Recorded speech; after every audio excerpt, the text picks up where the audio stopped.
नमस्कार दोस्तों, मैं सरला सरला क्लासेस चैनल में आप सभी का एक बार फिर से स्वागत करती हूँ।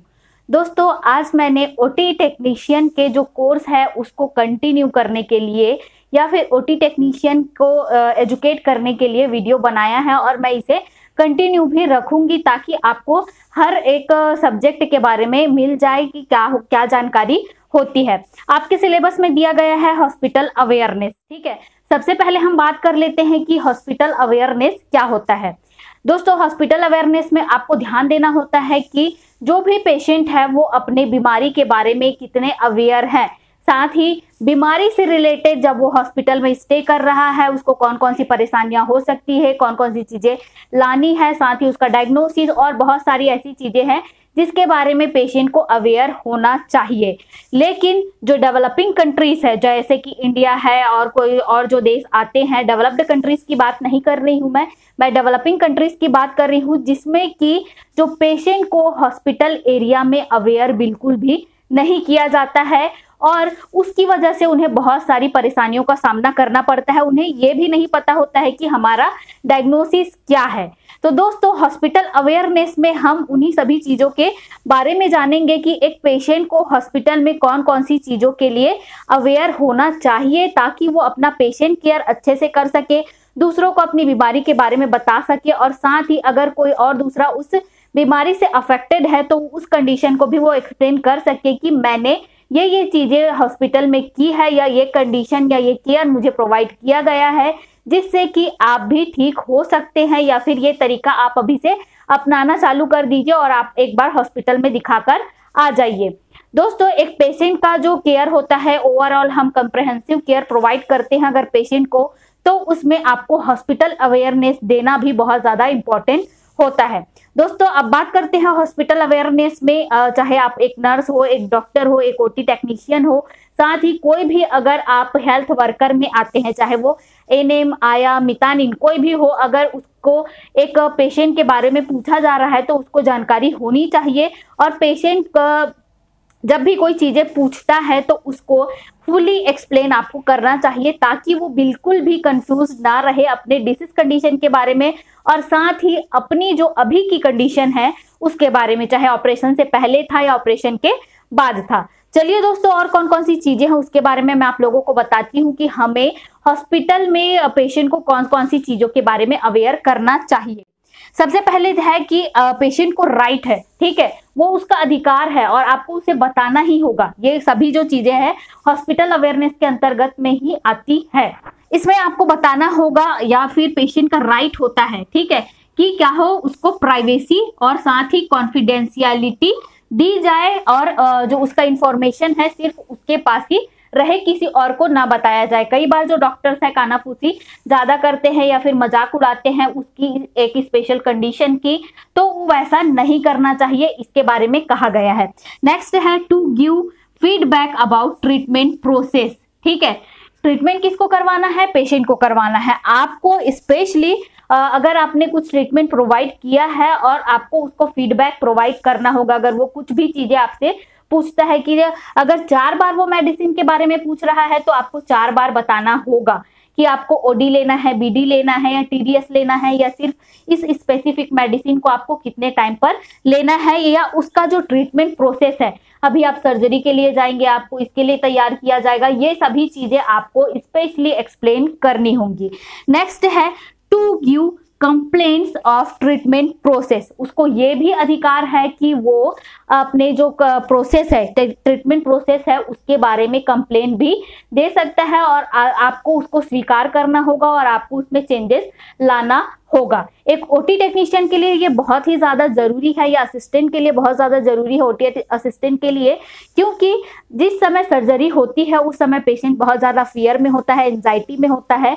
तो अगर आप उसे जो प्रोसेस है अगर अच्छे से समझा देते हैं तो वो हर चीजों को अच्छे से समझ जाएगा और जो फियर और एंजाइटी है पेशेंट की वो कम हो जाएगी।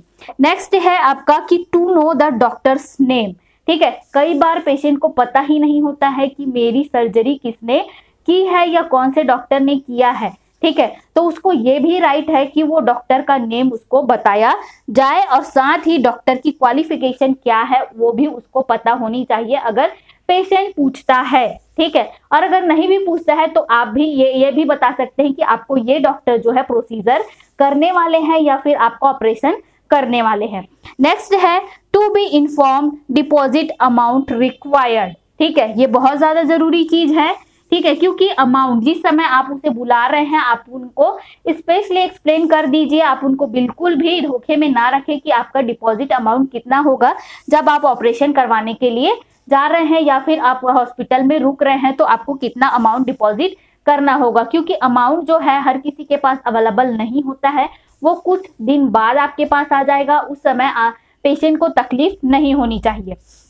नेक्स्ट है to be inform to submit the details of insurance. अगर पेशेंट इंश्योरेंस के साथ आ रहा है तो आपको ये भी बताना होगा कि कौन कौन से डॉक्यूमेंट्स जो है वो पेशेंट को लगेंगे या कौन कौन से डॉक्यूमेंट्स उसको सबमिट करने होंगे, ताकि वो इंश्योरेंस के लिए अपना जो डॉक्यूमेंट्स है वो प्रोवाइड कर सके या इंश्योरेंस के थ्रू अपना बिल भर सके।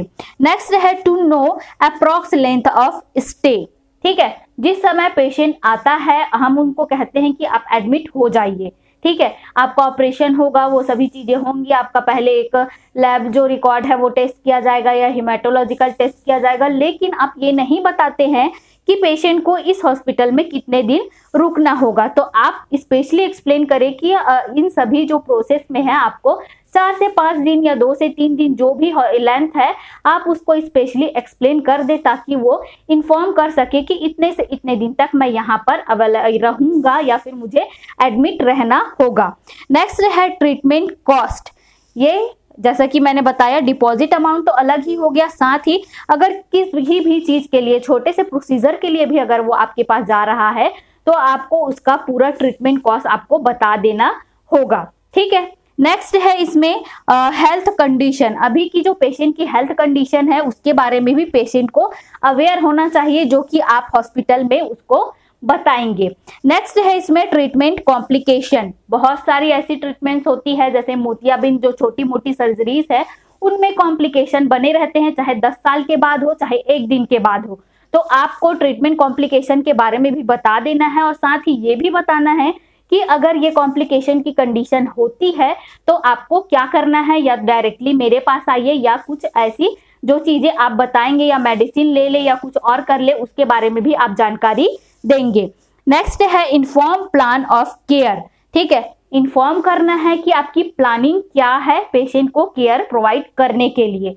हर एक प्रोसेस को आप समझाएंगे। जब भी अगर पेशेंट को फीवर है, आप स्पंज बाथ देना चाहते हैं, उस समय भी आप प्रोसीजर एक्सप्लेन करेंगे। साथ ही अगर आप पेशेंट का बेड मेकिंग करना चाहते हैं उस समय भी आप जो प्रोसीजर है वो एक्सप्लेन करेंगे कि आप यहाँ बैठ जाइए, आपका बेड मेकिंग किया जाएगा। मतलब छोटी से छोटी कंडीशन के लिए भी आपका पेशेंट को इन्फॉर्म कर दें। नेक्स्ट है इसमें चूज ट्रीटमेंट। उसको ये भी अधिकार है या हॉस्पिटल में उसको अवेयर किया जाना चाहिए कि वो अपने जो ट्रीटमेंट को चूज कर सकता है। आप उसके ऊपर ट्रीटमेंट थोप नहीं सकते हैं। अगर वो करवाना चाहता है, आप डराएं ना, आप धमकाएं ना, आप कुछ भी ना करें। अगर वो करवाना चाहता है तो ही वो करवाएगा या चूज कर सकता है अपने हॉस्पिटल को भी। नेक्स्ट है मेडिकेशन एडमिनिस्टर्ड। जो भी आप मेडिकेशन जो है एडमिनिस्टर कर रहे हैं उसके बारे में बताइए, उसकी कॉस्ट क्या है वो भी बताइए।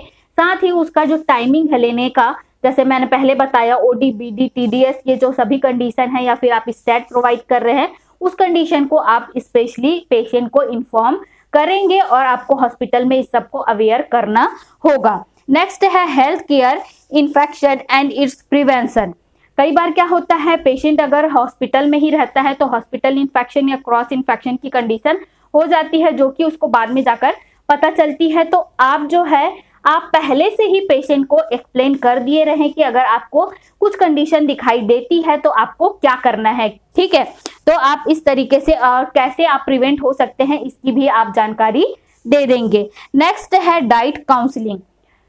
क्या ज्यादातर आपने देखा होगा ब्लड प्रेशर में और डायबिटीज में बहुत ज्यादा ही ध्यान रखना होता है शुगर और सॉल्ट का। तो इस चीज को आप एक्सप्लेन करेंगे कि उसको डाइट या डाइट काउंसलिंग प्रोवाइड करेंगी कि आपको कौन कौन सी चीजें खानी है, ज्यादा मसालेदार नहीं खाना है, तला भुना नहीं खाना।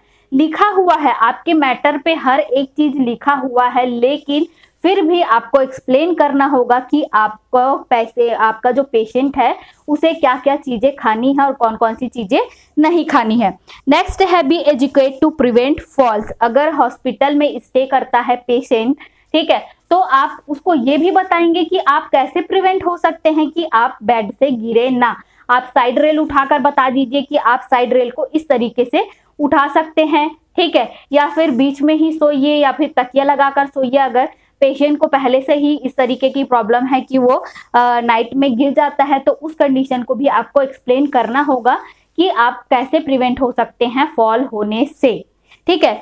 ये थी क्योंकि ये बहुत ही ज्यादा इंपॉर्टेंट चीज है, क्योंकि हमारे जो कंट्री में है इन सभी चीजों को अभी तक गवर्नमेंट हॉस्पिटल में बिल्कुल भी एक्सप्लेन नहीं किया जाता है।